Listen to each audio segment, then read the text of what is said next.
चण्डेश्वरी मन्दिरमा रहेको पालाचा 2 वर्षको लामो पर्खाइ र अथक प्रयास हुँदै अन्तत भोचिबोया खल, रबिन चाकुबजी भोचिबोयाज्यू र भुवन भोचिबोयाज्यूको अग्रतामा चण्डेश्वरी मन्दिरमा पालाचा राख्ने कार्य सुरु भएको छ, जसले गर्दा यो पालीको चण्डेश्वरी जात्रामा मन्दिर जगमगाउनेछ र धेरै भक्तालुहरूको इच्छा, चाहना र भाकल पूरा हुनेछ।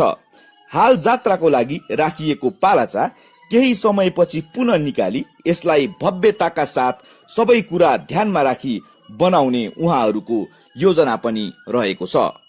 बिना कसैको अनुमति निकालिएको पुरातात्विक महत्व बोकेको यस पालाचा पहिलेकै स्थानमा जस्ताको तस्तै राख्न पुरातत्व विभागले पनि चिठी काट्ने र पटक पटक फोन गरेको थियो।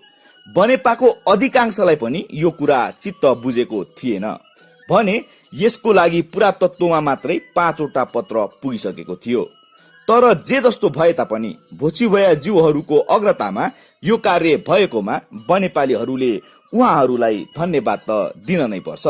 साँच्चीकै यो पाली बनेपामा ठुलै परिवर्तन देखिएको छ। के अब बनेपा सम्पदा र संस्कृतिमय हुने बाटोमा अघि बढेको हो त? यो पालीको चण्डेश्वरी जात्रा साँच्चीकै सभ्य र भव्य हुने र बनेपालीहरूले बनाउनेवाला छ।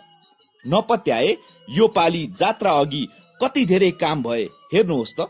अब अझै जो जसले जे जति सक्छ गरौं, जात्रा नजिकिँदैछ। इतिहास, सम्पदा, संस्कृति नै हाम्रो पहिचान हो र यसको संरक्षण हामी सबैको दायित्व हो। चण्डेश्वरी माले सम्पूर्णको रक्षा गरोस्। धन्यवाद।